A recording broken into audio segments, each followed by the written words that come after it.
அல்ஹம்துலில்லாஹ். கண்ணியத்திற்குரியவர்களே, இந்த தெருமுனை கூட்டம், இந்த ஜமாத் எதற்காக நடத்துவது என்று சொன்னால், எங்கெல்லாம் தீமைகள் தலை தோங்கி இருக்கின்றதோ அங்கெல்லாம் சென்று இந்த தமிழ்நாடு தௌஹீத் ஜமாத் நன்மையை ஏவி தீமையை தடுக்கக்கூடிய ஒரு கூட்டமாக செயல்பட்டு வருகின்றது. இது இங்கு மட்டுமல்ல, உலகமெங்கிலும் இது போன்ற ஒரு காரியத்தை செய்து வருகிறோம்.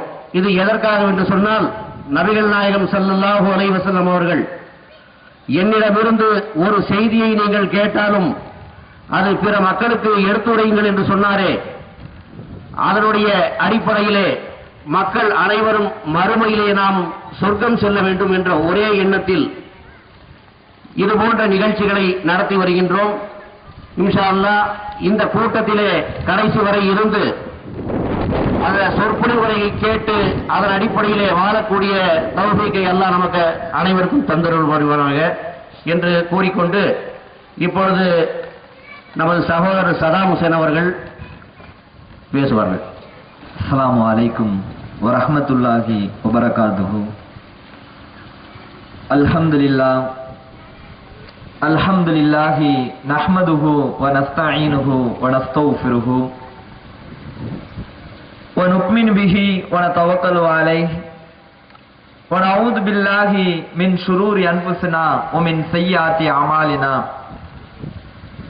மை யஹ்திஹில்லாஹு ஃபலா முலில்ல லஹு வ மை யுலில்ஹு ஃபலா ஹாதிய லஹு. وأشهد أن لا إله إلا الله وأشهد أن محمدا عبده ورسوله أما بعد فأرسل رسوله بالهدى ودين الحق ليظهره على الدين كله ولو كره المشركون. وقال نبينا صلى الله عليه وسلم إن أصدق الحديث كتاب الله وأحسن الحديث حديث محمد صلى الله عليه وسلم وشر الأمور محدثاتها وكل محدثة بدعة وكل بدعة ضلالة وكل ضلالة في النار. அளவற்ற அருளாளனும் நிகரற்ற பேர் அன்புடையனுமாகிய எல்லாம் அல்ல அல்லாஹ்வினுடைய திருப்பெயரை கொண்டு ஆரம்பம் செய்தவனாக, வல்ல இறைவனுடைய சாந்தியும் சமாதானமும் அகிலத்திற்கோர் அருட்குடையாம் நம் உயிரினும் மேலாக மதிக்கப்படக்கூடிய கண்மணி நபிகள் நாயகம் ஸல்லல்லாஹு அலைஹி வஸல்லம் அவர்களின் மீதும், அன்னலாருடைய சொல் செயல் அங்கீகாரங்களை அப்படியே பின்பற்றி வாழ்ந்த அவருடைய உத்தம தோழர்கள் தோழியர்களின் மீதும், அல்லாஹ்வுடைய மார்க்கத்தினை அல்லாஹ்வும் அல்லாஹ்வுடைய தூதரும் காட்டித்தந்த அடிப்படையில் தெரிந்து கொண்டு அதை நம்முடைய வாழ்க்கையிலே நடைமுறைப்படுத்தி இறைவனுக்கு பிடித்த நல்லொழுக்கமிக்க மக்களாக வாழ வேண்டும் என்கிற நல்ல நோக்கத்தில் இங்கு வந்து அமர்ந்திருக்கக்கூடிய, இந்த உரையை கேட்டுக்கொண்டிருக்கக்கூடிய அனைத்து சகோதர சகோதரிகளின் மீதும் அந்த ஏக இறைவனுடைய வற்றாத பெருங்கருணை என்றென்றும் நின்று நிலவட்டமாக. கண்ணியத்திற்குரிய எல்லாம் அல்ல அல்லாஹ்வின் நல்லடியார்களே, இந்த நிகழ்ச்சியிலே சமூக தீமைகள் என்ற தலைப்பு இங்கு வழங்கப்பட்டிருக்கின்றது. சமூக தீமைகள் என்ற தலைப்பு இங்கு வழங்கப்பட்டவுடன் இது முஸ்லிம் சமுதாய மக்களுக்கு மத்தியில் பேச வேண்டிய ஒரு தலைப்பு கிடையாது. ஏனென்று சொன்னால், நாம் பின்பற்றிக் கொண்டிருக்கக்கூடிய இஸ்லாமிய மார்க்கம் என்பது மனிதனுடைய வாழ்க்கையில் அவன் செய்யக்கூடிய அனைத்து நல்ல காரியங்களுக்கும் ஒரு முன்மாதிரியை காட்டித் தருகின்றது.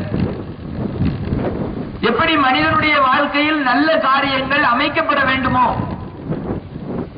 அதைவிட பல மடங்கு அவனுடைய வாழ்க்கையில் தீமையினுடைய அடிப்படை கூட நுழைந்து விடக்கூடாது, தீமையினுடைய அடிச்சுவட்டை கூட இந்த மனிதன் நெருங்கிவிடக் கூடாது என்பதில் உலகத்தில் உள்ள மற்ற மதங்கள் மார்க்கங்களை விட இஸ்லாமிய மார்க்கம் நமக்கு ஒரு அற்புதமான ஒரு வழிகாட்டுதலை சொல்லித் தருகின்றது. இதை பற்றி அறியாத காரணத்தினால் இந்த வாழ்க்கை முறைகளை பற்றி நாம் தெரியாத காரணத்தினால் நம்முடைய சமுதாய மக்கள் நம்முடைய வாழ்க்கையில் நாம் தவிர்த்திருக்க வேண்டிய சமூக தீமைகளை நம்முடைய வாழ்க்கையில் நடைமுறைப்படுத்தக்கூடிய மக்களாக இன்றைக்கு மாறி இருக்கின்ற காரணத்தினால் இந்த தலைப்பு வழங்கப்பட்டிருக்கின்றது. இந்த தலைப்பிற்கு செல்வதற்கு முன்னால் இன்றைக்கு நாம் எல்லாம் உயிருக்கும் மேலாக மதிக்கப்படக்கூடிய நம்முடைய தலைவர் நபிகள் நாயகம் ஸல்லல்லாஹு அலைஹி வஸல்லம் அவர்கள் இந்த சமுதாய மக்களுக்கு என்ன அறிவுரைகளை நிகழ்த்தினார்கள், அதன் மூலமாக இந்த சமுதாய மக்களை எப்படியெல்லாம் வென்றெடுத்தார்கள் என்பதை நாம் தெரிந்து கொண்டால் இன்றைக்கு இருக்கக்கூடிய நடைமுறை வாழ்க்கையினுடைய சமூக தீமைகள்ல நம்முடைய சமுதாய மக்கள் எந்த அளவுக்கு பாதிக்கப்பட்டுள்ளார்கள் என்பதை நாம் அறிந்து கொள்ளலாம். நபிகள் நாயகம் ஸல்லல்லாஹு அலைஹி வஸல்லம் அவர்கள் 1400 ஆண்டுகளுக்கு முன்னாடி தூதராக அனுப்பப்படுகின்றார்கள். அல்லாஹ்வுடைய தூதராக தன்னை பறைசாற்றுகின்றார்கள். இறைவனிடத்திலிருந்து வேத செய்தி வருவதாக மக்களுக்கு மத்தியிலே பறைசாற்றுகின்றார்கள். அப்படி பறைசாற்றும் பொழுது அங்கே இருந்த சமுதாய மக்களுடைய நிலைமை என்னவென்றால் இன்றைக்கு நாம் இருக்கக்கூடிய நிலைமை மாறி கிடையாது. இன்றைக்கு அறிவியல் வளர்ச்சிகள்ல நவீன வளர்ச்சிகள்ல விஞ்ஞானத்தினுடைய அந்த உச்சியெல்லாம் அடைந்திருக்கக்கூடிய மனிதன் இந்த மாதிரி ஒரு வாழ்க்கை என்று சொன்னால் நிச்சயமாக அந்த வாழ்க்கை கிடையாது. இன்றைக்கு நாம பெருமளவுல மனிதனுடைய அறிவை பயன்படுத்தி சாதித்துக் கொண்டிருக்கின்றான்.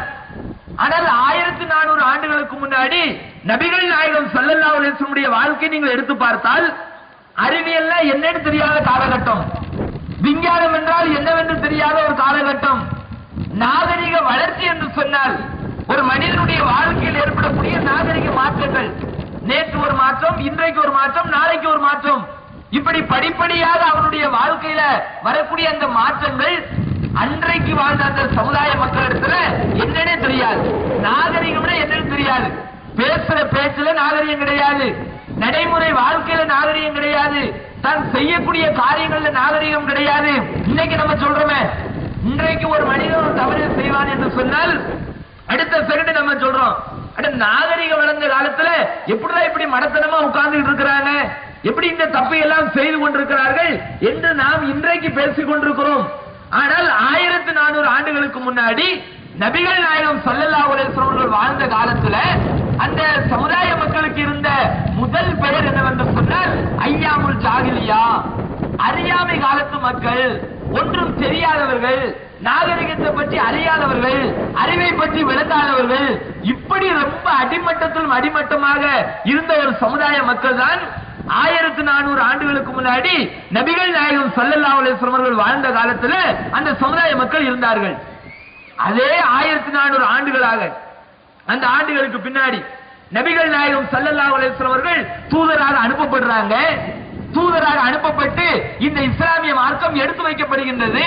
பல செய்திகளை எடுத்து சொல்றாங்க. அல்லாஹ் தான் கடவுள் என்று பறைசாற்றுகின்றார்கள். அல்லாஹ் தான் கடவுள் என்று பறைசாற்றிவிட்டு நீங்கள் வணங்கக்கூடிய எதுவும் கடவுள் கிடையாது, அதுக்கு எந்த சக்தியும் கிடையாது என்பதை எல்லாம் தெள்ள தெளிவாக உணர்த்திவிட்டு அதுக்கடுத்து மனித சமுதாயத்திற்கு செய்த மிகப்பெரிய ஒரு நன்மை என்று சொன்னால் மனிதனுடைய வாழ்க்கையில ஒழுக்கத்தை போதிக்கிறாங்க. மனிதன் இப்படி இருக்கணும், உனக்கு நல்ல அறிவை கொடுத்திருக்கிறான், அந்த அறிவை வைத்து நீ நல்ல விதத்தில் பயன்படுத்த வேண்டும், நல்ல காரியங்களை செய்ய வேண்டும், தீமைகளை நீ செஞ்சிடக்கூடாது, பாவங்களின் பக்கம் நீ நெருங்கிவிடக் கூடாது என்று அல்லாஹ்வுடைய தூதர் நபிகள் நாயகம் ஸல்லல்லாஹு அலைஹி வஸல்லம் அவர்கள் 1400 ஆண்டுகளுக்கு முன்னாடி அந்த பிரச்சாரத்தை எடுத்து வைக்கின்றார்கள். எடுத்து வைக்கும் பொழுது என்ன காரணம் தெரியுமா? இன்றைக்கு நம்முடைய வாழ்க்கையில எந்தெந்த மாதிரி சமூக தீமைகள் நம்மளை அழித்துக் கொண்டிருக்கிறதோ, எந்தெந்த மாதிரி சமூக கொடுமைகளுக்கு நம்முடைய சமுதாய மக்கள் ஆழ்படுத்தப்பட்டிருக்கிறாங்களோ இதே மாதிரி நிலைதான் இருந்தது. இன்றைக்கு என்ன நிலைமை நம்முடைய சமுதாய மக்கள்கிட்ட? எந்த தீமைகள் எல்லாம் நம்மள்கிட்ட வரக்கூடாதோ, எந்த தீமைகள் எல்லாம் நாம் எச்சரிக்கை பண்றோமோ, எந்த தீமைகள் எல்லாம் நம்மளை அழித்துவிடும் என்று அல்லாஹ்வும் அல்லாஹ்வுடைய தூதரும் நம்மளுக்கு சொல்லி தர்றாங்களோ அந்த தீமையிலவே உணர்ந்து கிடக்கிறாங்க. எதனால உணர்ந்து கிடக்கிறாங்க? நம்முடைய வாழ்க்கையை எதன் அடிப்படையில் அமைத்துக் கொள்ள வேண்டும், எந்த அடிப்படையில் அமைத்துக் கொண்டால் சரியான ஒரு வாழ்க்கை முறை நமக்கு கிடைக்கும் என்கிற அந்த எண்ணம் இல்லாமல் இந்த உலகத்தை பார்க்கிறாங்க, உலகத்தில் உள்ள மக்களை பார்க்கிறாங்க. அவங்களுடைய வாழ்க்கை வழிமுறைகளை பார்க்கறாங்க. எல்லாத்தையும் பார்த்ததுக்கு பின்னாடி நம்மளும் இந்த மாதிரி இருந்துட்டு போவோம், நமக்குன்னு எதுக்கு ஒரு கட்டுப்பாடு, நமக்குன்னு எதுக்கு ஒரு கட்டுக்கோப்பு, ஊர் உலகத்துல எல்லாரும் வாழ்ற மாதிரி நம்மளும் வாழ்ந்துட்டு போவோம் என்கிற எண்ணம் இருக்கிறதுனால, என்கிற சிந்தனை நம்முடைய சமுதாய மக்களுடைய உள்ளத்துல வளர்ந்ததுனால இந்த தவறுகள் இன்றைக்கு வந்திருக்கு. தவறுகள் கிடையாது. எந்த எல்லா சமுதாய மக்கள்கிட்டையும் எந்தெந்த மாதிரி பாவங்கள் எல்லாம் அவர்கள்ட்ட குடிகொண்டிருக்கிறதோ அதுல அத்தனை பாவங்களும் நம்மளை அடைந்திருக்கிறது. நம்முடைய சமுதாய மக்களை வாட்டி வதைக்காத எந்த பாவங்களும் கிடையாது. நம்ம மார்க்கத்தில் சொல்லப்பட்ட, நம்முடைய மார்க்கத்தில் தடுக்கப்பட்ட அனைத்து காரியங்களையும் நடைமுறைப்படுத்தக்கூடிய மக்களாகத்தான் நம்முடைய சமுதாய மக்கள் வாழ்ந்து வர்றாங்க. இன்றைக்கு எத்தனையோ சமூக கொடுமைகள் இருந்தாலும் ஒட்டுமொத்த சமுதாயத்தையும் மதம் என்று பாராமல், மார்க்கம் என்று பாராமல், மொழி என்று பாராமல், ஆண் என்று பாராமல், பெண் என்று பாராமல், பெரியவர்கள் என்று பாராமல், சிறியவர்கள் என்று பாராமல், எந்த விதமான ஒரு வித்தியாசமும் இல்லாமல் இன்றைக்கு நம்மளை அழித்துக் கொண்டிருக்கக்கூடிய அடிப்படையான சில 2 பாவங்களை பற்றி நாம் தெரிந்து கொள்ளலாம். என்ன பாவம் இன்றைக்கு பார்க்கிறோம்? மதுபானம் என்று சொல்லக்கூடிய ஒரு கேடு கெட்ட ஒரு பழக்கம். இந்த மதுபானம்னா என்ன? மனிதனுடைய அந்த அறிவை மழுங்கடிக்கக்கூடிய விதமாக, மனிதனுடைய சிந்தனைகளை மாற்றக்கூடிய விதமாக மிகப்பெரிய ஒரு நோயை ஏற்படுத்தக்கூடியதுதான் இந்த மதுபானம் என்பது. அதை யாரெல்லாம் குடிக்கிறாங்களோ அவர்களுக்கு சுய நினைவே இருக்காது. காலையில பார்க்கலாம், நீங்க ரோட்ல காலையில வீட்டுல இருந்து கிளம்பி போகும் பொழுது அப்படி நல்ல மனுஷனாட்டு தான் போவார், வேட்டியெல்லாம் பயங்கரமா கட்டிட்டு, அதே மாதிரி சற்று ஒயிட்ல போவார். காலையில போற அந்த மனுஷன் தன்னுடைய குடும்பத்திற்காக சம்பாதித்து விட்டு தன்னுடைய அந்த பொருளாதாரத்தை எல்லாம் பெருக்கிக் கொண்டு சாயந்தரம் வரும்பொழுது எப்படி வரணும்? அதே மாதிரி நிலையில தானே வரணும். காலையில தன்னுடைய அறிவை எப்படி பயன்படுத்துறானோ, நம்ம வீட்டை விட்டு வெளியே போறோம்னா அசுத்தம் இல்லாம போகணும், வீட்டை விட்டு 4 மக்களுக்கு முன்னாடி போகும் பொழுது தூய்மையான முறையில போக வேண்டும் என்கிற சிந்தனையோடு வெளியே போறான். சாயந்தரம் பார்க்கலாமே, அவன் வர்ற ஸ்டைல பார்த்தாலே ஆள் ஒரு மாதிரி வருவான். அவனுடைய நடை, அவனுடைய உடை, அவனுடைய பாவனைகள் எல்லாமே ஒரு வித்தியாசமா இருக்கும். அவனுடைய ஆடையை பார்த்தீங்கன்னு வச்சுக்கோங்களேன், நடக்கும் பொழுது முதல்ல அவனுடைய நடையை பார்த்தீங்கன்னா காலையில போகும்பொழுது அவன் பாட்டுக்கு நடந்து போவான். ஒரு ரோட்டு ஓரமா போறான்னு சொன்னா ஒரு ஓரமா அப்படியே போய்கிட்டு இருப்பான். குடிகாரன் என்னைக்காவது குடித்ததற்கு பின்னாடி சரியான வழியில நடந்து வந்திருக்கிறானா பார்க்க முடியாது. இந்த மூலையில போவான், அப்புறம் கொஞ்ச நேரம் முன்னாடி அங்க இருந்து அப்படி வருவான், அப்புறம் கொஞ்ச நேரம் முன்னாடி இப்படி மாற்றி போவான். இப்படி அந்த ரோட்டையே ஒரு அலப்புற மாதிரி காட்டி என்ன செய்வார் என்று சொன்னால், யாரு வர்றா யாரு போறா என்ன ஏது என்று கூட தெரியாமல் நடக்கக்கூடிய ஒரு காட்சியை பார்க்கிறோம். அதே மாதிரி அவருடைய உடையை பார்க்கணுமே, காலையில வெள்ளை வேட்டி உடுத்திட்டு வெள்ளை சட்டை போட்டு ஒரு விஐபி மாதிரி போன மனுஷன் சாயந்தரம் வருவான். எப்படி இருக்கிற வேட்டி எங்க இருக்குன்னு தெரியாது, சட்டையை எப்படி போட்டிருக்கான்னு தெரியாது, அங்க எங்க பஸ் ஸ்டாண்ட்ல வந்து படுத்து எந்திரிச்சு அங்க எங்க எங்கேயா கீழே விழுந்து அந்த வேட்டி எடுத்து தலையில கட்டிக்கிட்டு தன்னுடைய ஆடைகள் உள்ளாடைகள் தெரியக்கூடிய அளவிற்கு தன்னுடைய அறிவை மழுங்கடிக்கக்கூடிய விதமாக தன்னுடைய வாழ்க்கையவே தொலைக்கக்கூடிய இந்த பாவத்துல இன்றைக்கு எல்லா சமுதாய மக்களும் விழுந்து கிடக்கிறாங்களா இல்லையா? இந்த பாவத்துல விதிவிலக்கு இல்லாமல் ஆண்களுக்கு நிகராக பெண்களும் குடிக்கக்கூடிய அளவிற்கு இன்றைக்கு மாறி வந்திருக்கிறார்கள். அப்ப இந்த மதுபானம் என்பது மனிதனுடைய வாழ்க்கையை அழிக்கக்கூடியது என்று தெரிகிறது, மனிதனுடைய வாழ்க்கையை தரம் தாழ்ந்ததாக மாற்றக்கூடியது என்று தெரிந்தாலும் எல்லாரும் குடிக்கத்தான் செய்யறாங்க. அதுல யாரும் விதிவிலக்கு கிடையாது. இந்த பாவத்தை நம்முடைய மார்க்கம் ஆதரிக்கின்றதா? நம்முடைய மார்க்கத்தில் இந்த மதுபானம் உண்டா? நம்முடைய மார்க்கத்தில் இந்த மாதிரி நீங்க சாராயம் குடிக்க வேண்டும் என்று எங்கேயாவது எழுதப்பட்டிருக்கின்றதா? கிடையாது. ஆனால் நம்முடைய சமுதாய மக்கள் குடிக்கிறாங்கன்னா அதுக்கு என்ன காரணம்? ஏன் நம்முடைய சமுதாயத்திலே சார்ந்த சில அறிவியலர்கள், சில அறிவு கட்டவர்கள் இந்த மதுபானத்தில் போய் உழுவுறானே, அதுக்கு என்ன காரணம் என்று சொன்னால் உலகத்தினுடைய நடைமுறையை பார்க்கலாம். நம்ம தலைவருடைய வாழ்க்கையை தூக்கி எறிந்து விட்டு இன்னொருத்தருடைய நடைமுறையை பார்க்கலாம். அவன் ஒவ்வொருத்தரும் ஒவ்வொரு காரணத்தை சொல்லி மதுபானத்தை குடிக்கிறார். ஒருத்தர் சந்தோஷமா இருக்கிறார், சந்தோஷமாக இருப்பதற்கு நான் மதுபானம் குடிக்கிறேன். ஆண்கள் சந்தோஷமா இருக்கிறாங்க, அது மாதிரி பெண்களும் சந்தோஷமா இருப்பாங்கல்ல. ஒரு வீட்டுல ஒரு நல்ல சந்தோஷமான ஒரு கல்யாண வீடுன்னு வச்சுக்கோங்க, அந்த கல்யாண வீட்டை சார்ந்த சில ஆண்கள் குடிக்கிறாங்க. ஆண்கள் குடிக்கும் பொழுது என்ன காரணம் சொல்றான்? இது நாங்க சந்தோஷத்துக்காண்டி குடிக்கிறோம், எங்களுடைய கொஞ்ச நேரம் மன திருப்திக்காண்டி குடிக்கிறோம் என்று ஆண்கள் சொல்றாங்க. அதே கல்யாண வீட்டுல பெண்கள் இருப்பாங்களே, அவங்களுக்கும் கொஞ்சம் ஊத்தி கொடுக்கலாம்ல. ஆனா குடுப்பானா என்று சொன்னால் கொடுக்க மாட்டான். ஏன்பா பெண்களுக்கு கொடுக்க மாட்டேங்கிற? அது பொம்பளைங்க எல்லாம் குடிக்க கூடாது, ஆம்பளைங்க மட்டும்தான் குடிக்கணும், பொம்பளைங்க குடிச்சா தவறு, பொம்பளைங்க குடிச்சா கெட்டது என்று இவன் அறிவுக்கு தெரியுது. ஆனால் இந்த மதுபானத்துக்கு வரும்பொழுது மட்டும் அந்த அந்த பெண்களுக்கு அது அழிவுன்னு சொன்னா உனக்கு மட்டும் அது நன்மை இருந்தா, உனக்கு மட்டும் அது நல்லதை ஏற்படுத்துமா? உன் வாழ்க்கை தானே அழிக்குது, உன்னுடைய வாழ்க்கை தானே தரம் தாழ்ந்ததாக கேடு கெட்டதாக மாத்துது. அந்த அறிவு கூட இல்லாத இந்த அறிவு கெட்டவர்கள் மடையர்கள் இந்த மதுபானத்தை குடிக்கக்கூடிய காட்சியை பார்க்கலாம். ஏன் இந்த மாதிரி திட்டு நினைக்க கூடாது? எதனால? இவர்களுடைய இந்த மதுபானம் குடிக்கக்கூடியவர்களுடைய இந்த செயல்பாடுகளினால்தான் இந்த மாதிரி ஒரு திட்டு வேணும்.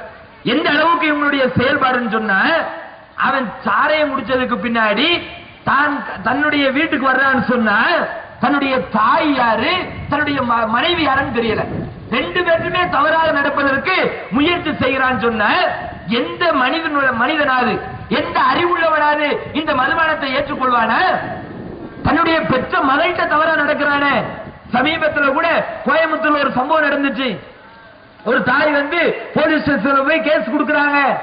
ஏன் கேஸ் கொடுக்கறாங்க தெரியுமா? அந்த தன்னுடைய கணவனை பற்றி கம்ப்ளைண்ட் பண்றாங்க. என்னுடைய கணவன் என்னுடைய அந்த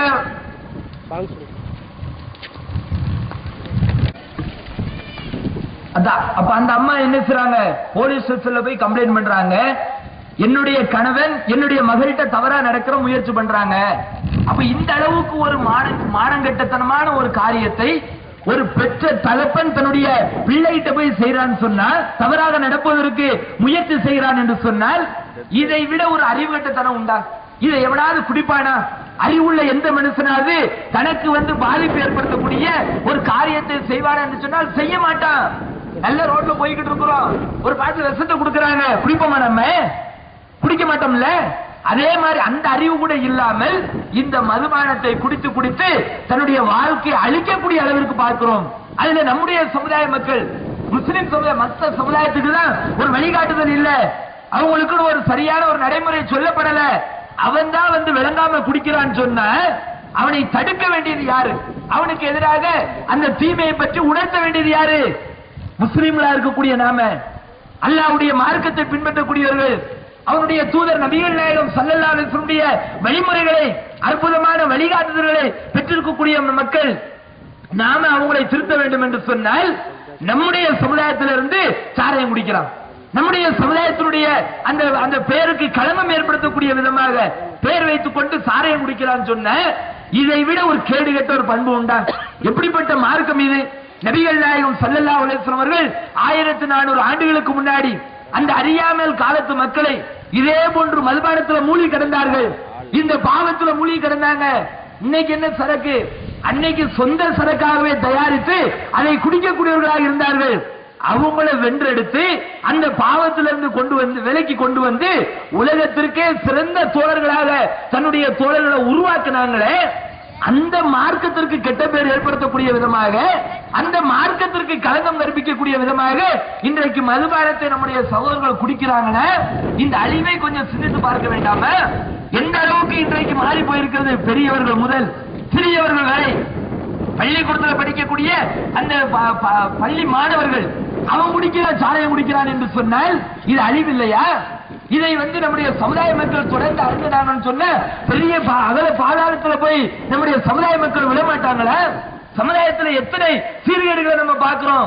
எவன் சாராயம் குடிச்சிட்டு வர்றானோ அவனுக்கு முன்னாடி ஒரு பொம்பளை போக முடியல, எவன் சாராயம் குடிச்சிட்டு வர்றானோ குடும்பத்தில் நிம்மதியா இருக்க முடியல, எவன் சாராயம் குடிச்சிட்டு வர்றானோ அவனுடைய குடும்பத்தில் சந்தோஷம் கிடையாது. பல மகளிர் போலீஸ் ஸ்டேஷன்ல கேஸ் பார்க்கலாம். இந்த மாதிரி என்னுடைய கணவன் கொடுமைப்படுத்துறான், எப்ப பார்த்தாலும் சாராயம் குடிச்சு என்னை சித்திரவதை செய்கிறான், தவறாக நடப்பதற்கு பலவிதமான முயற்சிகளை பண்றான். இப்படி பல கொடுமைகளை அனுபவிக்கின்ற காரணத்தினால் பல பெண்கள் இன்றைக்கு அந்த போலீஸ் ஸ்டேஷனுக்கு ஏறி இறங்குகிறார்கள் என்று சொன்னால் இது எவ்வளவு பெரிய அழிவுன்னு பாருங்க. இந்த அழிவுல இருந்து நம்ம மீட்டுக் கொள்ளவில்லை என்றால் நம்முடைய நிலைமை என்ன? நாளைய சமுதாயமும் அதே மாதிரிதான் வரும். இன்னைக்கு நம்ம எப்படி நம்முடைய சமுதாயத்துல 4 பேர் குடிக்கிறானோ அதை நம்ம கண்டு கொள்ளாம இருக்கிறோமோ, அதுக்கு எதிராக ஒரு பிரச்சாரம் பண்ணாம இருக்கிறோமோ, அதை யாரும் தட்டி கேட்காம இருக்கிறோமோ, நாளைக்கு நம்முடைய அந்த 4 பேருடைய வழிமுறையை பார்த்து அடுத்து வரக்கூடியவனும் வருவான். பெரும்பாலும் அந்த புத்தாண்டு இது போன்ற டைம் எல்லாம் பாத்தீங்கன்னா முஸ்லிம்கள் பெரும்பான்மையாக வசிக்கக்கூடிய பகுதிகளில் மதுபானத்தை நம்முடைய இளைஞர்கள் சர்வ சாதாரணமாக தெருக்கல்ல உட்கார்ந்து அடிக்கிறான்னு சொன்ன எந்த அளவுக்கு நம்முடைய சமுதாயத்தினுடைய அந்த அவல நிலையை நம்ம பார்த்துக் கொள்ளலாம். சமீபத்தில் கூட திருப்பூர் ஒரு பகுதியில் ஒரு டாஸ்மார்க் கடைக்கு முன்னாடி பிரச்சாரம் பண்ணிக்கிட்டு இருக்கிறோம். இதே மாதிரி மதுபானத்தை பற்றி பேசிக் கொண்டிருக்கிறோம். பேசிக்கிட்டே இருக்கும் பொழுது ஒரு ஆள் அங்க இருந்து வர்றாரு. நல்ல தண்ணியை போட்டு பயங்கரமா வர்றாரு. வந்து பக்கத்துல வந்து நின்றுட்டு, நான் வந்து மதம் மாற போறேன், நான் திருந்த போறேன் என்று அந்த தோழர் வந்து சொல்றாரு. நல்ல தண்ணி அடிச்சிருக்கிறார். உடனே நம்ம இருக்க கூப்பிட்டு என்ன செய்றாங்க, எப்ப நீ இப்ப மப்புல இருக்கிற, நல்ல போதையில இருக்கிற, நீ நல்ல தெரிஞ்சதுக்கு பின்னாடி பள்ளிவாசலுக்கு வா என்று சொல்லிவிட்டு, உன் பேர் என்ன பேருன்னு கேட்டா, என் பேர் சாதிக்கு, நான் முஸ்லீமா மாற போறேங்கிற. எவ்வளவு கேவலம் பாருங்க. என் பேர் சாதிக்கு, நான் முஸ்லீமா மாற போறேன். இப்படி ஒரு முஸ்லீம் இந்த மாதிரி நடக்கிறான் என்று சொன்னால், முஸ்லீம் இந்த மாதிரி ஒரு பண்பு அவன் குடி கொண்டிருக்கிறது என்று சொன்னால், இதை கொஞ்சம் சிந்திச்சு பாருங்க. நாளைக்கு நம்முடைய பிள்ளைகளுடைய நிலைமை என்ன? இந்த தவறு வராதுன்னு நினைக்கிறீங்களா? பக்கத்து வீட்டுல ஒரு நெருப்பு எரியும் பொழுது அதை பார்த்து நம்ம கண்டுகொள்ளாமல் இருந்தால் அந்த நெருப்பு நம்ம வீட்டுக்கு வரும், நம்மளையும் தாக்கும், நம்மளையும் கருக்கி எடுக்கும். அதே மாதிரிதான் இந்த மதுபானம் என்பது. ஏன் சொல்றோம்னா, இந்த மதுபானத்தை யார் தடுக்க வேண்டுமோ, இந்த தீமையை யார் ஒழித்து கட்ட வேண்டுமோ, அந்த அரசாங்கமே இன்னைக்கு வீடு தேடி வந்து தர்றாங்க. நம்ம தேடி போக வேண்டியது இல்லை. அழிவை நம்ம தேடி போக வேண்டியது கிடையாது. நம்ம எந்த அரசாங்கத்தை நமக்கு நல்லது செய்யும் நினைக்கிறோமோ அந்த அரசாங்கமே கொண்டு வரும். எந்த அளவுக்கு? டாஸ்மார்க் கடைகள். இந்த டாஸ்மார்க் கடையை பார்த்தா, ஒரு காலத்துல ஒருத்தர் மதுபானம் குடிக்க வேண்டும் என்று சொன்னால் எங்கேயாவது ஒரு பகுதிக்கு போகணும். ஊருக்கு ஒதுக்குப்புறமாக இருக்கக்கூடிய பகுதியில் போய் தெரியாம மதுபானத்தை குடிச்சிட்டு யாருக்கும் தெரியாம வீட்டுக்கு வந்துருவான். அதுதான் அன்றைய நிலைமையாக இருந்தது. இன்னைக்கு என்ன நிலைமை? உங்க வீடுகளுக்கே வந்துடும். உங்க தெருக்கல்ல கொஞ்சம் அதிகமான மதுபான பிரியர்கள் இருந்தா அங்க கொண்டு வந்து துறக்கலாம். கவர்மெண்ட்ல எதுக்கு சலுகை இருக்குதோ இல்லையோ, மதுபானத்துக்கு சலுகை வச்சிருக்கிறான். அதுக்குன்னு தனியாக உரிமைகள் வைக்கப்பட்டிருக்கிறது. ஒவ்வொரு வருஷமும் அதனுடைய வருமானம் எந்த அளவுக்கு, இந்த நாட்டினுடைய பட்ஜெட்டையே தீர்மானிக்கக்கூடிய அளவிற்கு மதுபானம் மாறி இருக்கிறது என்று சொன்னால், இதனுடைய அழிவை நீங்க பல மடங்கா பார்த்துக்கலாம். நாட்டினுடைய அந்த வருமானத்தையே இந்த பட்ஜெட் தீர்மானிக்குதுன்னா, மற்ற விஷயங்களை நம்மளுடைய அழிவு எந்த அளவுக்கு இருக்கும் என்பதை இதை வைத்து நாம் தெரிந்து கொள்ளலாம். அப்ப இந்த அழிவை நோக்கி நம்முடைய சமுதாய மக்களும் சென்று கொண்டிருக்கிறாங்க. அப்ப இந்த பாவம் என்பது நம்மளை அழிக்கக்கூடிய பாவம், நம்முடைய சமுதாயத்தை எரிக்கக்கூடிய பாவம். அதை நம்முடைய மக்கள் செய்கிறார்கள் என்றால் அந்த பாவம் நாளைக்கு நம்மளையும் அடைந்து நம்மளையும் எரித்து விடும். அப்ப நம்ம என்ன செய்ய வேண்டும்? நம்முடைய தலைவர் நபிகள் நாயகம் ஸல்லல்லாஹு அலைஹி வஸல்லம் அவர்கள் அவங்களுடைய வாழ்க்கையை எடுத்து பாருங்க. தன்னுடைய வாழ்நாள்ல அவங்களுக்கும் சந்தோஷம் இருந்தது, அவங்களுக்கும் துன்பம் இருந்தது, அவர்களுக்கும் பலவிதமான சோதனைகள் இருந்தது. என்றைக்காவது ஒரு நாள் ஒரு தீமையை செஞ்சிருப்பாங்களா? என்றைக்காவது தன்னுடைய வாழ்க்கையில ஒரு தீமையை பற்றி பிற இடத்துல சொல்லி இருப்பாங்களா? யாருக்காவது அதை பற்றி ஏவி இருப்பாங்களா? அவங்களுடைய வாழ்க்கை அவ்வளவு அற்புதமான வாழ்க்கை. எத்தனையோ தலைவர்களை பார்க்கிறோம், அந்த தலைவர்கள் மதுபானத்துல மூழ்கி கிடப்பாங்க. வெளியில வரும் பொழுது நாங்க மதுவை ஒழிக்கிறோம், மதுவுக்கு எதிராக நாங்க பிரச்சாரம் பண்ணுவோம்.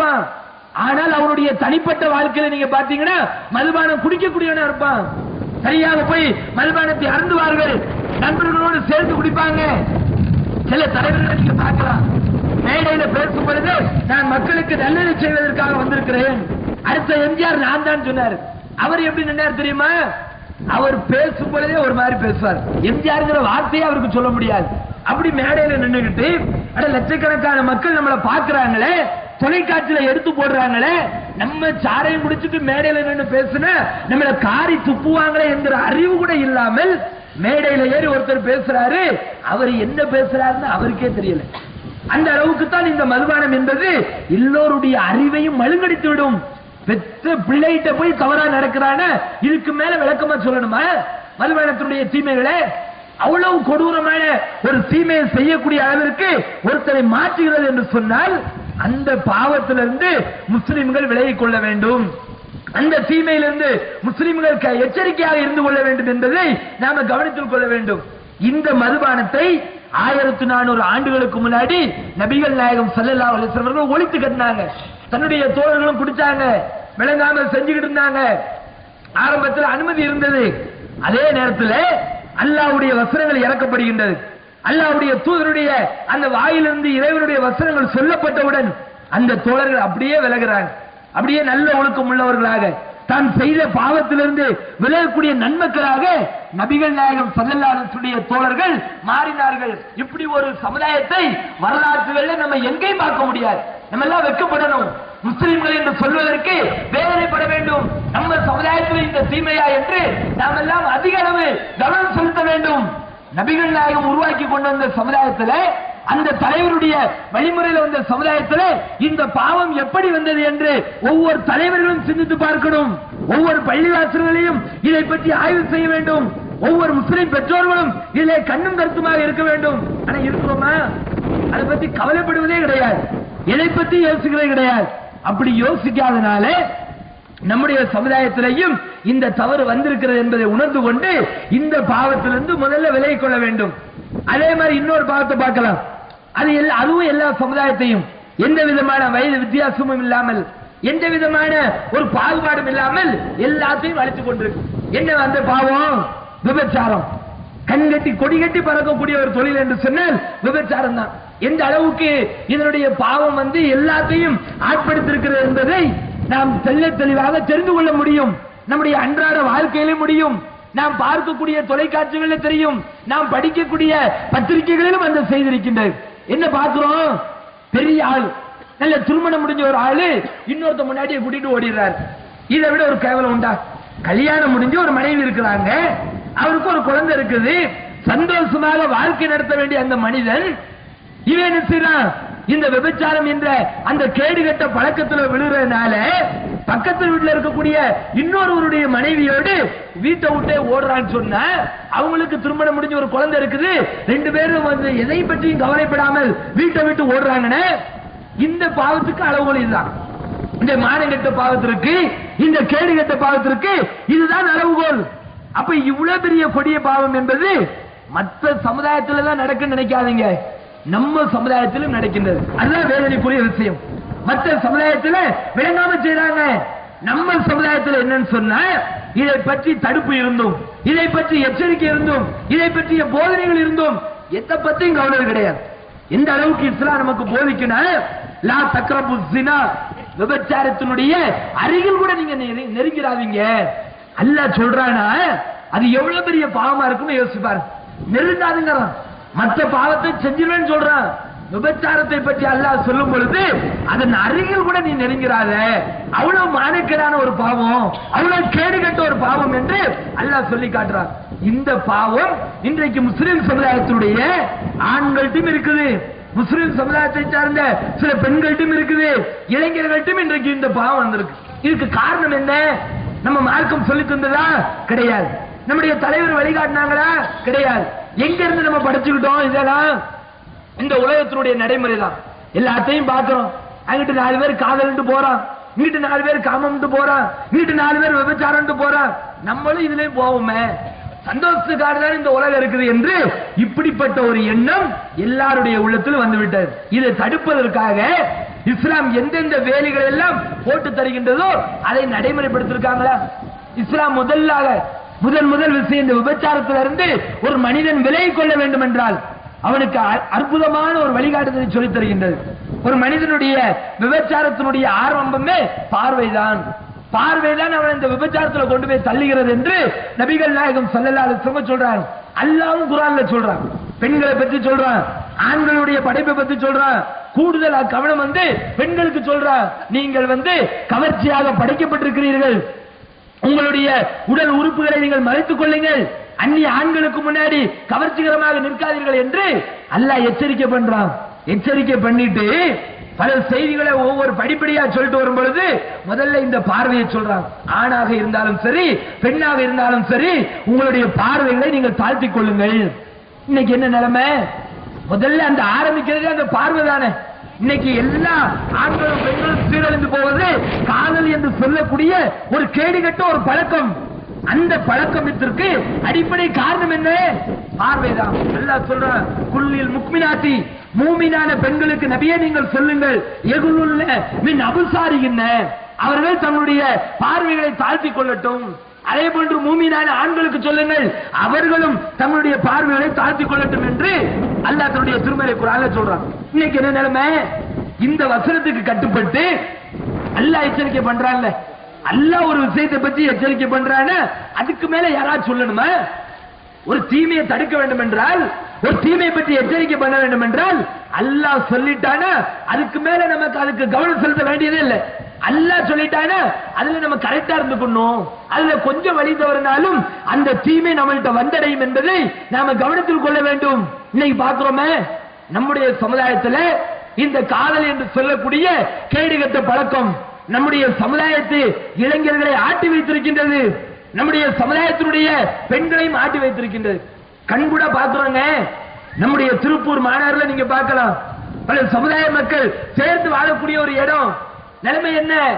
ஒரே கம்பெனியில சகஜமாக வேலை செய்கின்ற காரணத்தினால், இஸ்லாத்தினுடைய அடிப்படைகள் தெரியாத காரணத்தினால் வெளியே சொல்ல முடியாத சில காரியங்கள் எல்லாம் அங்கே நடைபெறுகின்றது. நம்ம ஏரியா பக்கத்துல, நம்முடைய தௌஹீத் மர்கஸ் இருக்கக்கூடிய அந்த ஏரியா பக்கத்துல பல தடவை திருமண பிரச்சாரம் போடுறோம். பல பொதுக்கூட்டங்கள் நடத்தப்பட்டிருக்குது. இஸ்லாமிய செய்திகள் சென்று சேர்ந்திருக்கிறது. யாரும் கவலைப்படுறது கிடையாது. எந்த அளவுக்கு நடக்குதுன்னா, ஒரு இஸ்லாமிய பெண் அவங்க வேலை ஒரு கம்பெனில வேலை செஞ்சுட்டு இருக்குது. ஏற்கனவே அந்த பிள்ளை ஒரு பையனை லவ் பண்ணான்னு சொல்லி பெரிய பிரச்சனையாச்சு. வீட்டுக்குள்ள எட்டி குறிச்சு பார்த்தா என்று சொல்லி பயங்கரமா சண்டை நடக்குது. குடும்பத்துல எச்சரிக்கையும் பண்றாங்க. அதையும் மீறி அந்த பிள்ளை இன்னொரு கம்பெனில போய் வேலை செய்கின்றது. வேலை செய்யும் பொழுது அந்த பிள்ளையினுடைய கையில ஒரு செல்போன் இருக்கின்றது. அந்த செல்போனுக்கு ஒரு ராங் கால் வருது. எங்க யாரோ ஒருத்தன் கூப்பிடுறாங்க. கடைசியில் என்ன நிலைமை தெரியுமா? அந்த பையனோடு பேசி பழகி கடைசியில் அவனை பார்த்தா அவன் டாஸ்மார்க் கடையில வேலை செய்யறான். இந்த பிள்ளை முஸ்லீம் பிள்ளை. அவன் என்ன வேலை செய்யறான்? டாஸ்மார்க் கடையில மதுபானம் இருக்கக்கூடிய வேலையில அந்த இளைஞன் இருக்கிறான். ரெண்டு பேருக்கும் தொடர்பு. ஊரை விட்டு ஓடிட்டாங்க. இந்த பெத்த தாய் தகப்பன் என்ன செய்யணும்? ஒரு முஸ்லிமான ஒரு தாய் தகப்பனாக இருந்தால் என்ன செய்ய வேண்டும்? ஒண்ணு ஒரேடியா சனியனை போய் தொலைன்னு விட்டுருக்கணும். ஆனால் இந்த தாய் தகப்பன் செய்த தவறு இருக்குல்ல, அந்த பிள்ளைங்க செய்த தவறை விட இது மிகப்பெரிய தவறு. எந்த அளவுக்குன்னா, கல்யாணமே முடியாம அந்த பையனும் அந்த பிள்ளையும் ஒரே வீட்டுல குடும்பம் நடத்துறாங்க. அதை பத்தி கவலையே கிடையாது. எந்த விதமான ஒரு கேவலமே யாராவது ஏதாவது பேசுவாங்களே, எதை பத்தியும் கவலைப்படல. அப்ப எவ்வளவு மோசமாக இருப்பார்கள் என்பதை கவனத்தில் கொள்ள வேண்டும். அந்த ஒரு மாசம் ஒரே வீட்டுல தங்குறாங்க. புருஷ முண்டாட்டி மாதிரி அப்படியே ரோட்ல வந்துட்டு போறாங்க. அந்த ஏரியாவில் உள்ள முஸ்லிம்களும் கவனிக்கல, அவங்க பெற்றோர்களும் கவனிக்கல, யாரும் எதை பற்றியும் கவலைப்படுவது கிடையாது. கடைசியில் என்ன நிலைமை? நம்ம ஜமாத்துல இருந்து போய் கேட்டா அவருடைய பெற்றோர்களே அதுக்கு சப்போர்ட் பண்றாங்க. ஊர் உலகத்துல நடக்காதா? ஊர் உலகத்துல நடக்காத ஒரு தப்பையா என் பிள்ளை செஞ்சுட்டா, அந்த பையனுக்கு திருமணம் முடிஞ்சு வச்சுட்டா பிரச்சனை முடிஞ்சு போச்சு. எப்படி? கல்யாணம் ஆகாம ஒரு மாசம் குடும்பம் நடத்துறாங்க. அந்த பையனும் அந்த பிள்ளையும் வீட்டுக்குள்ள உட்கார்ந்து பேசும் பொழுது வெளியே நின்று இந்த தாய் அந்த அதற்கு காவல் காத்து கொண்டிருக்கக்கூடிய அவ்வளவு கேவலமான நிலையில் இருக்கக்கூடிய அந்த தாய் சொல்றாங்க, ஊர் உலகத்துல நடக்காத நடந்து போச்சு, ஊர் உலகத்துல செய்யாத காரியமா நடந்து போச்சு என்று ஒரு முஸ்லிம் தாய் சொல்கிறார்கள் என்று சொன்னால் இது நம்முடைய சமுதாயத்திற்கு ஒரு கேவலமா இல்லையா? நம்முடைய சமுதாயத்திற்கு ஒரு அழிவா இல்லையா? எவ்வளவு பெரிய கேடு கட்டத்தனமான ஒரு காரியத்தை இன்றைக்கு செய்து கொண்டிருக்கிறாங்க. இப்ப சமீபத்தில் கோயம்புத்தூர்ல ஒரு 3 சம்பவம் நடந்துச்சு. ஒரு மாற்று மத சகோதரன் அவர் லவ் பண்றாரு, தன்னுடைய அத்தை மகளை லவ் பண்றாரு. அந்த அம்மா ஏமாத்தின உடனே நேர கத்தி எடுத்துட்டு போய் அத்தை மகளை குத்தியாச்சு. இன்னொருத்த லவ் பண்றா, ஏத்த விட்டு பொண்ண. அந்த பிள்ளை லவ் பண்ண 9ஆம் கிளாஸ் படிக்கிற பிள்ளைய அவன் லவ் பண்றான். அந்த பிள்ளை கேட்கலன்னு உடனே அதை கழுத்தறுத்து கொலை பண்றான். அடுத்து நம்மாள் பேர் முஸ்லிம். இவர் நினைச்சாரு ஒரு தலை காதல், ரொம்ப பயங்கரமா சின்சியரா அந்த பிள்ளைய லவ் பண்றாரு. அந்த பிள்ளை ஏத்துக்கிடல, நீ வேற ஜாதி நான் வேற ஜாதி என்று ஏதோ ஒரு மதத்தை சொல்லி நினைச்சாங்க. அந்த பிள்ளை ஒதுங்கி போன இவர் உலகத்துல வேற பிள்ளையே இல்லாத மாதிரியும் இதை விட்டா வேற கதியே இல்லைங்கிற மாதிரியும் பின்னாடியே துரத்திட்டு போய் கடைசியில எந்த அளவுக்கு கொடூரமாக அவனை மாற்றி இருக்கிறது என்று சொன்னால் அந்த பிள்ளையை பெற்றெடுத்த தாயையும் குத்தி கொலை செய்கிறான், அந்த பிள்ளையையும் கொலை செய்கிறான், இவனும் செத்து போறான். நம்முடைய மார்க்கத்துல தற்கொலை உண்டா? அடுத்தவன் அநியாயமா கொலை செய்ய முடியுமா? நியாயமின்றி கொலை செய்ய முடியுமா? அப்ப எங்க கொண்டு போய் விட்டுருக்குது? மார்க்கத்திற்கு மாற்றமான பல தவறுகளை அடுத்தடுத்து செய்ய தூண்டக்கூடிய அளவிற்கு இந்த விபச்சாரம் கொண்டு போய் விட்டுருக்குதா இல்லையா? இதை யார் வளர்த்து விட்டா? ஒவ்வொரு தாய் தகப்பனும் இப்படி சொல்லியா வளர்க்கிறோம்? ஒவ்வொரு பெற்றவங்களும் இதை சொல்லியா நம்ம பிள்ளைகளை வளர்க்கிறோம்? நம்ம வளர்ப்பது கிடையாது. ஆனால் இன்றைக்கு சமுதாயத்தினுடைய சூழ்நிலை அப்படி இருக்கின்றது. நம்ம பார்க்கக்கூடிய தொலைக்காட்சி தொடர்கள் நம்முடைய தாய்மார்களுக்கு விதிவிலக்கா சொல்லணும். அந்த தொலைக்காட்சி கணவன் இல்லாட்டிலும் பிரச்சனை இல்ல, பிள்ளைங்க இல்லாட்டிலும் பிரச்சனை இல்ல, தொலைக்காட்சியிலனா வாழ்க்கையே இல்லை. அந்த அம்மாவும் இருக்கு அவ்வளவு ரொம்ப நெருக்கடியான ஒரு வாழ்க்கை நெருக்கத்துல, வாழ்க்கையினுடைய நிர்பந்தத்துல பெண்கள் இன்னைக்கு தெரிச்சு போயிருக்கிறாங்க. அதுவும் ஒரு காலத்துல டிவி இல்லாம இருந்துச்சு. இன்னைக்கு ஐயா என்ன செஞ்சாரு? கடந்த காலத்துல இருக்கிற எல்லா டிவியும் கொண்டு வந்து கொடுத்துட்டாரு. பழசோ புதுசோ நமக்கு ஓட்டு வந்தா சரி என்று எல்லா வீட்லயும் டிவியை கொண்டாந்தாச்சு. டிவி வந்தா என்ன நிலைமை? ஏற்கனவே நம்ம அம்மா மாதிரி சொன்னா கேட்க மாட்டாங்க.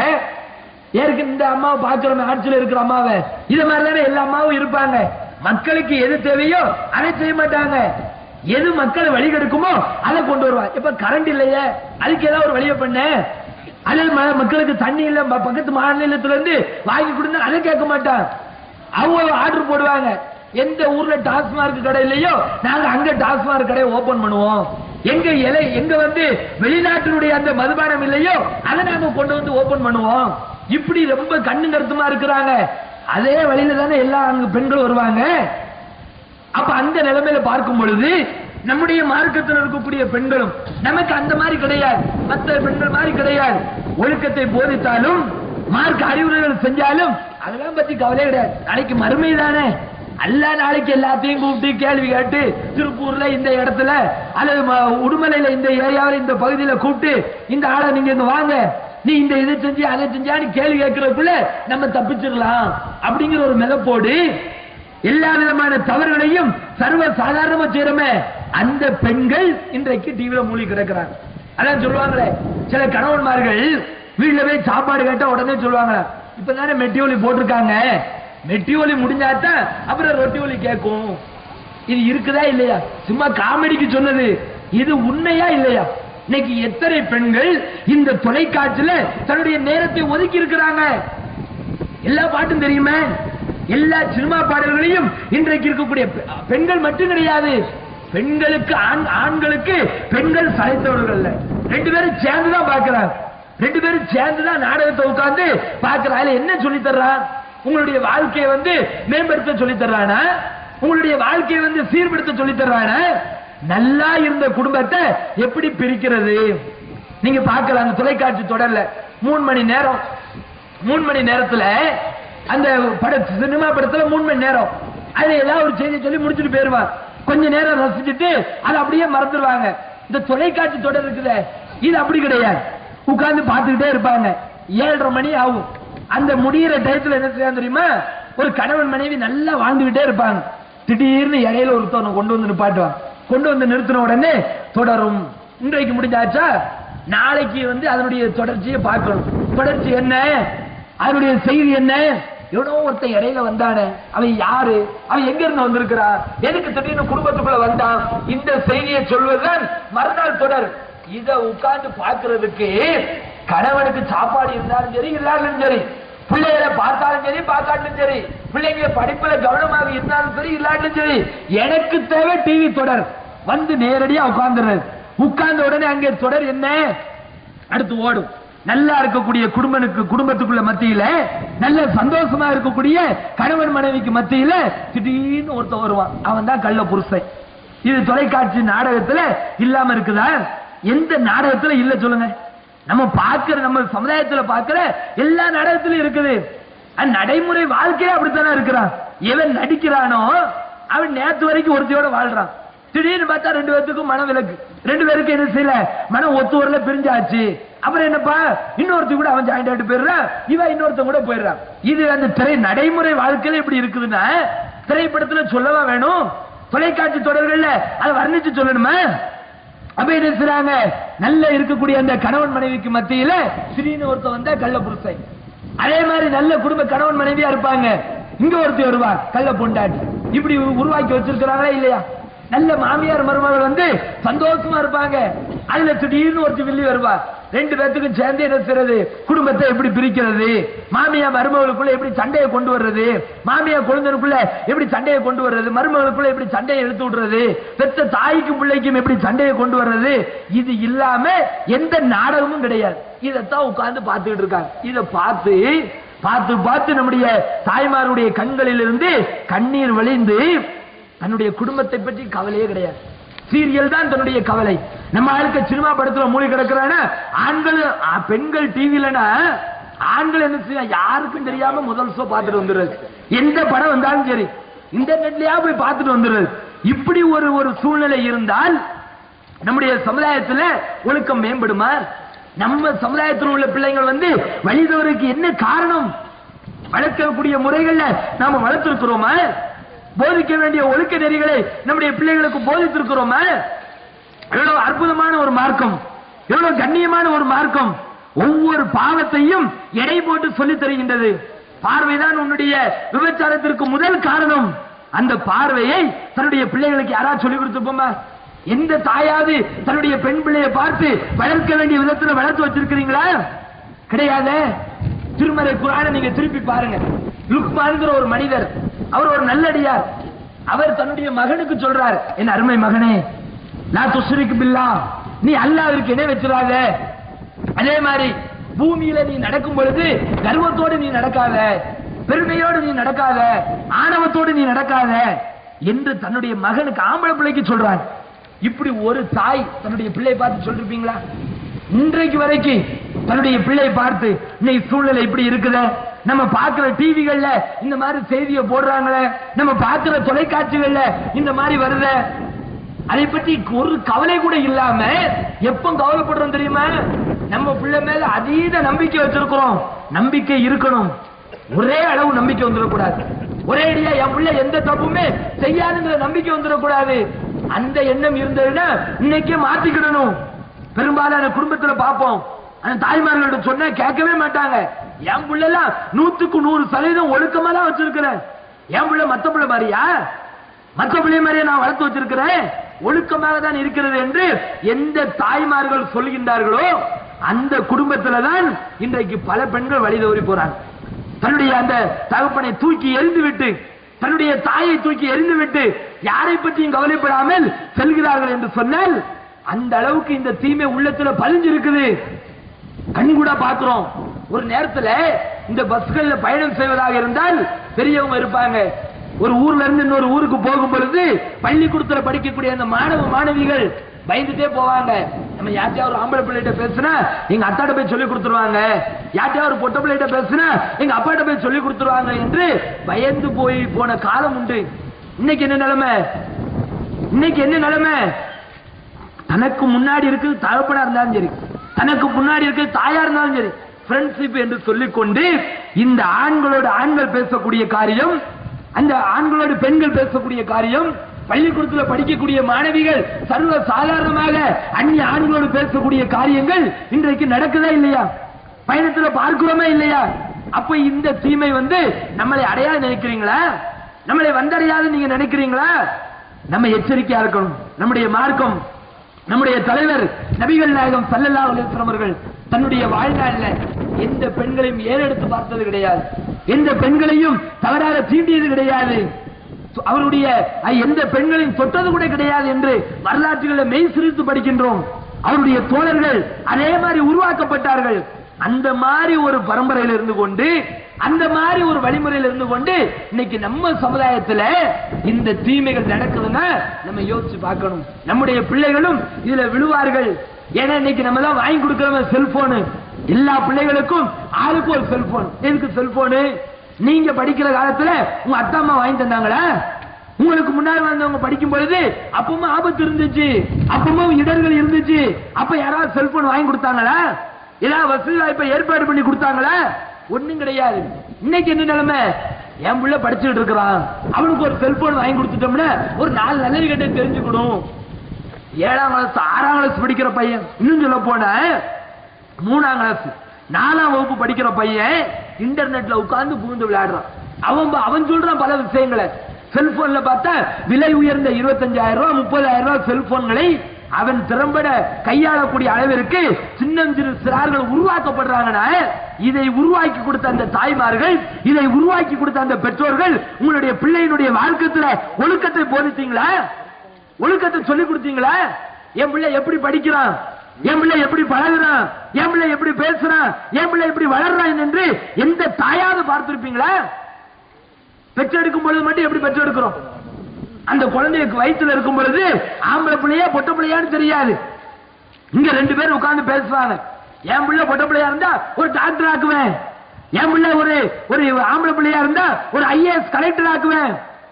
எந்த தாயினுடைய உள்ளத்திலும் இந்த எண்ணம் இல்லாம இருக்காது, எந்த தகப்பனுடைய உள்ளத்திலும் இந்த எண்ணம் இல்லாம இருக்காது.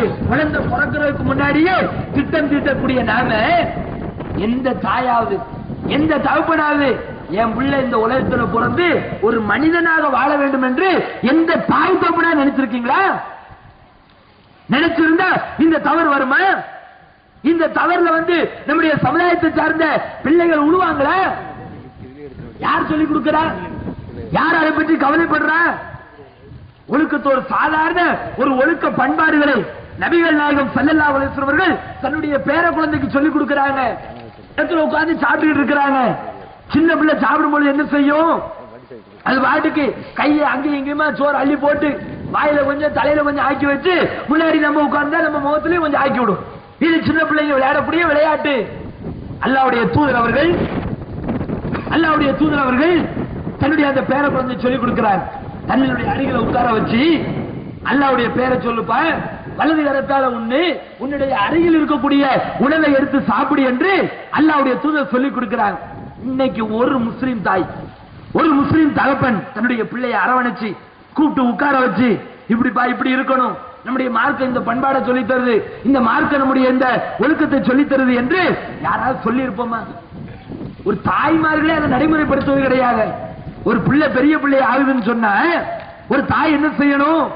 அதனுடைய அந்த நடவடிக்கைகளை எல்லாம் கவனித்து பண்பாட சொல்லிக் கொடுக்கணும். இப்படி வாழணும், இப்படி போகணும், அண்ணனா இருந்தாலும் தம்பியா இருந்தாலும் எச்சரிக்கையாக இருந்து கொள் என்று அதை கவனித்து சொல்ல வேண்டும். ஒழுக்கம் அவ்வளவு கேடு கட்டு போய் கிடக்குது. இன்றைக்கு கூட நம்முடைய தலைவரை கேவலமா பேசுறாங்கல்ல அமெரிக்காக்கார நாய்கள் நம்முடைய தலைவரை இழிவுபடுத்துறாங்கல்ல. அந்த அமெரிக்காவில் நடந்த ஒரு சம்பவம். ஒரு பொம்பளை அவங்க என்ன செய்றாங்கன்னு சொன்னா அவருடைய கணவர் இறந்து போயிட்டாங்க. அந்த பொம்பளைக்கு ஒரு 50-60 வயசு ஆகி போச்சு. கடைசி நேரத்தில் என்ன செய்றாங்க? தன்னுடைய தகப்பன் யாருன்னு கண்டுபிடிக்கிறதுக்கு ஒரு முயற்சி பண்றாங்க. அதுக்கு என்ன செய்றாங்கன்னு சொன்னா ஒவ்வொன்னா டெஸ்ட் பண்ணிட்டு வரும் பொழுது தன்னுடைய கணவனுடைய அந்த தலையில இருக்கக்கூடிய அந்த முடி இருக்குதா இல்லையா, அதுல ஒரு முடி, சீப்புல இருந்து ஒரு முடி எடுக்கிறாங்க. அதை கொண்டு போய் DNA டெஸ்ட் பண்ணி பார்த்தா யார் அவரோடு வாழ்ந்தது? தன்னுடைய தகப்பன் தான் தன்னோடு கணவனாக வாழ்ந்திருக்கிறார் என்ற செய்தியை அமெரிக்காவில் இன்றைக்கு பார்க்கிறோம். எவ்வளவு கேவலம் பாருங்க. பெற்றெடுத்த தகப்பனே தன்னுடைய பிள்ளைக்கு கணவனாக வாழ்ந்து சென்றிருக்கிறான் என்று சொன்னால் ஒழுக்கக்கேடு எவ்வளவு இன்றைக்கு வளர்ந்திருக்குன்னு பாருங்க. இதெல்லாம் எது சொல்லி தருது? மீடியாக்கள் தான் நமக்கு சொல்லி தருது. அப்போ பெற்றவர்கள் இந்த மீடியாக்களுடைய விஷயத்துல கவனமா இருக்கணும். சமீபத்தில் ஒரு தொலைக்காட்சியில கூட ஒரு கணவன் மனைவிக்குள்ள பிரச்சனை. தொலைக்காட்சிக்கு முன்னாடி நிக்கிறாங்க. முன்னாடி அந்த கணவன் சொல்றாரு, இந்த மாதிரி இந்த பிள்ளை இன்னொரு பையன் கூட பழகி தப்பு தவறுமா நடக்குது. எந்த அளவுக்குன்னா தவறாக நடந்து கருவை கலைப்பதற்கு கூட முயற்சி செஞ்சிருக்கிறாங்க. அதுக்கு அந்த பிள்ளையுடைய அம்மா உடந்தை என்று அவர் குற்றச்சாட்டை வைக்கிறார். அந்த பிள்ளை என்ன செய்யணும்? இதெல்லாம் பொய், அப்படிலாம் நடக்கலன்னு சொல்லணும்ல. அதை பத்தி ஒரு வார்த்தை கூட பேசல. கடைசியில் அந்த பிள்ளையுடைய அம்மா சொல்றாங்க, இது என்ன ஊர்வலத்தில் நடக்காதான், இந்த மாதிரி நாங்க 1000 செய்தி நாங்க கொண்டு தருவோமே என்று ஒரு பெற்ற பிள்ளை செய்யக்கூடிய தவறுக்கு ஒரு தாய் காரணமாக இருக்கிறான்னு சொன்ன இன்றைக்கு இருக்கக்கூடிய அந்த பிள்ளைகளுடைய அந்த எதிர்கால சூழ்நிலை அப்படி, வளரக்கூடிய விதங்கள் அப்படி. அப்ப இந்த சூழ்நிலையை கருத்தில் கொண்டு நம்முடைய பிள்ளைகள் எதிர்காலத்தில் ஒழுக்கம் உள்ளவர்களாக, பண்பாடு உள்ளவர்களாக, மனிதநேயம் உள்ளவர்களாக, மனிதாபிமானம் உள்ளவர்களாக வாழ வேண்டும் என்று சொன்னால் இந்த சமூக தீமைகளுக்கு எதிராக நாம கவனமாக செயல்பட வேண்டும். நமக்கு அதற்குண்டான அறிவுரைகள் அல்லாஹ்வுடைய வேதத்திலிருந்து சொல்லப்படுகின்றது. அவருடைய தூதர் நபிகள் நாயகம் ஸல்லல்லாஹு அலைஹி வஸல்லம் வாழ்க்கையிலிருந்து சொல்லப்படுகின்றது. நபிகள் நாயகம் ஸல்லல்லாஹு அலைஹி வஸல்லம் அவர்கள் விபச்சாரத்தை ஒழிச்சு காட்டினாங்க. தன்னுடைய சமுதாய மக்களுக்கு மத்தியில பண்பாடை போதித்தார்கள். ஆண்களுக்கும் பெண்களுக்கும் தனித்தனி இலக்கணங்களை வகுத்து கொடுத்தார்கள். அந்த இலக்கணங்களை நம்முடைய வாழ்க்கையில நாம் எடுத்துக்கொண்டு அதன் அடிப்படையில் வாழ்ந்து இம்மையிலும் மறுமையிலும் வெற்றி பெறக்கூடிய நன்மக்களாக உங்களையும் என்னையும் வல்ல ரஹ்மான் ஆக்கி அருள் புரிவானாக. அஸ்ஸலாமு அலைக்கும் வரஹ்மத்துல்லாஹி வபரகாத்துஹு.